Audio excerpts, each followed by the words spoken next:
This pandemic is going to, in cancer patients, increase the metastatic spread. If this virus can reactivate viruses that can cause cancer, if it aggravates cancer, could it be a cancer-causing virus?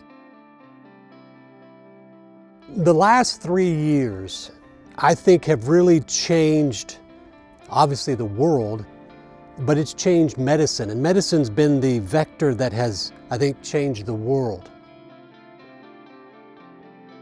All right, Dr. Goodyear here, just a wrap up from the second annual FLCCC conference here in beautiful Texas. Incredible audience. This is not just about doctors, it's also about patients, advocates, people that want to actually restore medicine to its purpose. That's heal and teach. Within the concept of spike proteins, COVID pandemic, I basically talked about how and what the literature, what the science is showing as it relates to the last pandemic, cancer, and the future. Not to paint a dire situation, though if one just looks at it that way, it looks dire, because when you collect the dots here that's in the evidence, and then you connect them, which by the way, education doesn't do that well, but you connect these dots, they lay the pathway of how this pandemic is going to, in cancer patients, increase the metastatic spread. If this virus can actually reactivate viruses that can cause cancer, if it aggravates cancer, if it uses pathways that cancer use, if it interferes with the immune system and that allows cancer to spread and grow, if it, like I said, reactivates virus, could it be a cancer-causing virus? Because there are currently 8 recognized oncoviruses. And in fact, there's several case reports that show how this particular virus can actually reactivate other oncoviruses. So when you look at the literature, they actually define what a cancer-causing virus or an oncovirus is. And this virus of the last pandemic checks every box.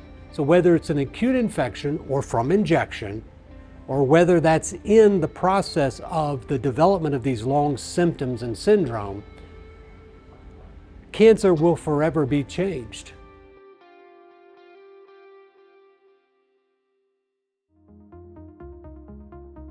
And what you've seen over the last 3 years through the pandemic is doctors that boldly stood up, that boldly spoke out truth.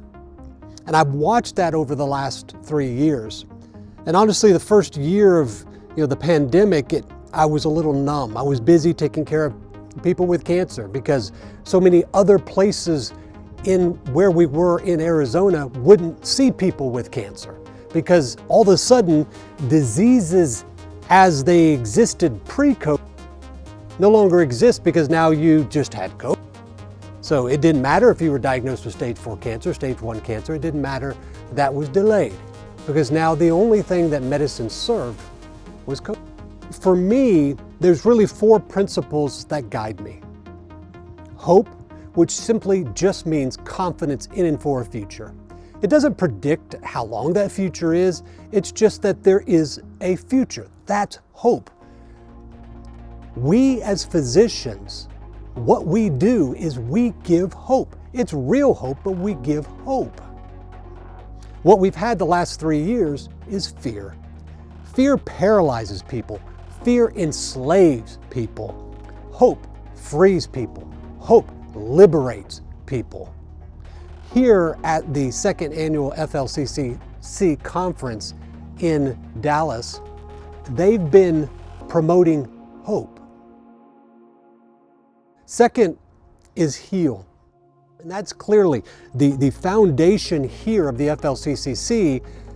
These are physicians. And remember, the word physician in Hebrew, Rophe, means healer.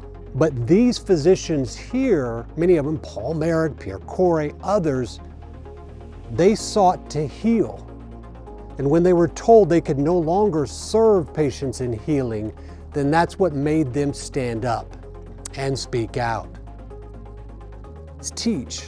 The word doctor in Latin, dossier, literally can be translated to mean teacher. And what we have here is a bunch of healers that are teaching. And it's not just about teaching each other here, it's about teaching the country, it's about teaching the world what is and what has gone wrong in medicine. Medicine was founded on the purpose of healing, of teaching. But what medicine has become, it's become a system that propagates profits over patience, fear over hope, control over freedom, with hope, with healing, with teaching, and the last is serve. What it means to be a physician is the very essence of what it means to serve. When we as physicians encounter patients that are sick, for me it's patients with cancer, here it's talking about, the last pandemic. It is our honor as physicians to serve patients, even the sickest, those that maybe we don't think there's hope. Our job is still to give them hope because we never know what the body can do. Our job as physicians is not to tell the body what it can do, but to tell the body what it can do and then see what it'll do. But our job is to help people heal no matter the condition, the place, or position that they're in. Whether that be cancer, stage 1, stage 54, as I so jokingly say, or we're talking about people with mild to pneumonia and COVID in the ICU.